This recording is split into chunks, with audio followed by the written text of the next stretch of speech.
महक बचपन से ही बहुत सुंदर और समझदार थी। इसीलिए जब वो बड़ी होती है तो आसपास से उसके लिए रिश्तों की भरमार रहती थी। लेकिन सभी उसके स्वभाव नहीं बल्कि उसकी खूबसूरती देखकर उससे शादी करना चाहते थे। वहीं महक किसी अच्छे और साफ दिल के इंसान को अपना जीवन साथी बनाना चाहती थी। इसीलिए वो एक रोहन नाम के लड़के से शादी कर लेती है जिससे वो प्यार करती थी। और रोहन भी मेनका से प्यार करता था, ना कि उसके रूप रंग से।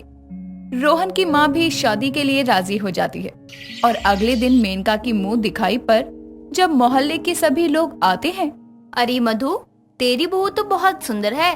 कहाँ से ढूंढ कर लाई है ये चांद का टुकड़ा? क्या बताऊं, भगवान से बहुत दुआ की थी कि भगवान मेरे बेटे के लिए एक सबसे सुंदर बहू दे जो मुझे गोरे गोरे सुंदर सुंदर पोते दे सके, और भगवान ने मेरी सुन ली। अच्छा, सुंदर बहू तो मिल गई, लेकिन अपनी सुंदर बहू का ध्यान भी रखना, किसी चिड़िया की तरह फुर हो जाए। सुंदर चीजें ज्यादा टिकती नहीं है। मेरी बहू ऐसी नहीं है, तुम अपने काम से काम रखो। बहू की मुंह दिखाई कर ली ना, अब अपने घर जाओ, मेरे पास ये सब बातें सुनने का समय नहीं है। इतना कहकर मधु विमला को वहाँ से भगा देती है और उसके जाने के बाद सोचने लगती है। इस विमला की जुबान भले ही कड़वी है पर सच्ची है। मुझे अपनी गोरी बहू पर नजर रखनी पड़ेगी हर वक्त। इतना कहकर अब मधु भी अंदर चली जाती है। ऐसे ही कुछ समय और बीत जाता है। मधु कभी मेनका को उसकी सुंदरता की वजह से घर से बाहर नहीं जाने देती। उसे लगता था कि कहीं कोई और मेनका को अपने प्यार के जाल में फंसाकर भगाकर ना ले जाए। इससे परिवार की बहुत बेइज्जती होती। ऐसे ही अब 1 साल होने को था और मेनका एक बच्चे को जन्म देने वाली थी। बच्चे के जन्म से पहले मधु मेनका से कहती है, बहू, अब मैं चाहती हूँ कि तू हमारे घर के वारिस यानी एक सुंदर से बेटे को जन्म दे। मैं जानती हूँ जितनी सुंदर है ना तू, मेरा होने वाला पोता भी उतना ही सुंदर होगा। माँ जी, लड़का या लड़की गोरा हो या काला हो, ये सब मेरे हाथ में नहीं है। ये सब तो भगवान की मर्जी है, इसमें मैं क्या ही कर सकती हूँ। मैं ये सब नहीं जानती, मैंने बस कह दिया है। जब से तेरी माँ बनने की खबर सुनी है तब से गोरा चिट्टा पोता पाने के लिए मैंने क्या क्या नहीं सोचा। देसी घी, तरह तरह की चीजें सब खिलाई। अब तो पोता ही होना चाहिए, वो भी सुंदर। हे भगवान, ये माँ जी को क्या हो गया है? अगर लड़की हो गई तो इनके सारे अरमान चूर चूर हो जाएंगे। ये सब सोचकर मेनका बहुत परेशान हो जाती है और अचानक उसको पेट में दर्द होने लगता है। वो जोर जोर से मधु को आवाज देती है। ये सुनकर मधु भागती हुई उसके पास आती है और हॉस्पिटल में कॉल करती है।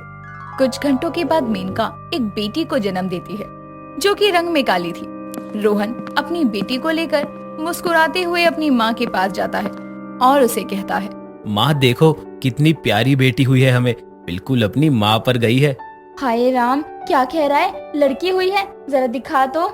अरे ये तो काली है, ये मेरी पोती हो ही नहीं सकती। अरे डॉक्टर, ये क्या मजाक है? हमारे घर तो सुंदर पोता होना था, ये काली कलौटी लड़की कहाँ से हो गई? माँ ये आप क्या कह रही हैं? ये मेरी और मेनका की बेटी है, तो क्या हुआ? काली है तो खून तो हमारा ही है इसमें। नहीं, ये लड़की मेरी पोती हो ही नहीं सकती। मैं इसे कभी नहीं अपनाऊंगी। इसे मेरी नजरों से दूर ले जा। माँ ये कैसी बातें कर रही हैं? ये मेरी बेटी है और आप इसे अपनाने से मना कर रही हैं। आपके मानने या ना मानने से सच्चाई नहीं बदल जाएगी माँ। इतना कहकर अब रोहन वहाँ से अपनी बेटी को लेकर चला जाता है। मेनका और रोहन तो अपनी बेटी से बहुत खुश थे, लेकिन मधु उसकी बेटी खुशी को अपने पास भी नहीं आने देती थी। एक दिन विमला मधु के पास आती है और कहती है, ये क्या बात है मधु बहन? बहू तो तुम्हारी चांद का टुकड़ा है और उसकी बेटी चांद पर लगे दाग की तरह काली है। अरे हमें तो लगा था कि तुम्हारी बहू किसी सुंदर राजकुमार जैसे लड़के को जन्म देगी या फिर कोई सुंदर लड़की होगी, लेकिन ये तो उल्टा ही हो गया। मेरी बहू की बेटी गोरी हो या काली, उसमें तुझे क्या दिक्कत है? दूसरों के घर में कम और अपने घर में ज्यादा ध्यान रखा कर, समझी? अरे भलाई का तो जमाना ही नहीं है, बस तुझे समझा रही थी। मुझे तो लगता है कि ये लड़की तुम्हारे बेटे की नहीं है। देखो तो जरा कितनी काली है ये, कहीं ये बच्चा किसी और का तो नहीं?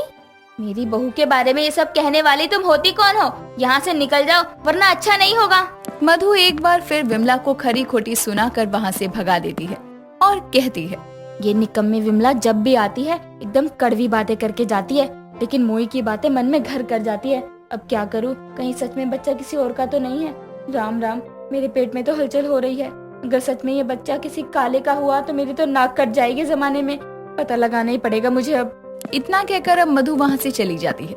ऐसे ही कुछ साल और बीत जाते हैं और मेनका की बेटी भी अब 5 साल की हो जाती है। लेकिन मधु कभी उसे अपने पास नहीं आने देती थी, क्योंकि उसकी गोरी बहू की बेटी काली थी, जिससे वो नफरत करती थी।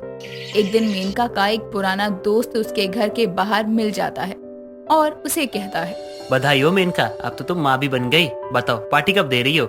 मना मत करना, अब कोई बहाना नहीं चाहिए। अरे भला मैं ऐसे मौके पर तुम्हें कैसे मना कर सकती हूँ किसी चीज के लिए? चलो तुम अंदर, मैं अभी कुछ अच्छा लेकर आती हूँ। अरे मैं तो ऐसे ही कह रहा था मेनका, तुम तो सच समझ बैठी।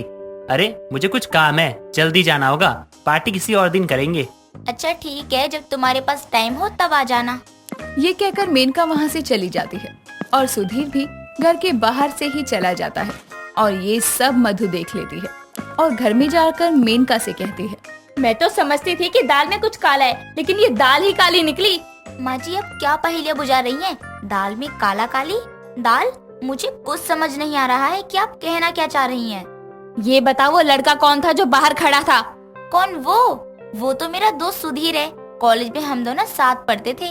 यानी कि करीबी दोस्त था।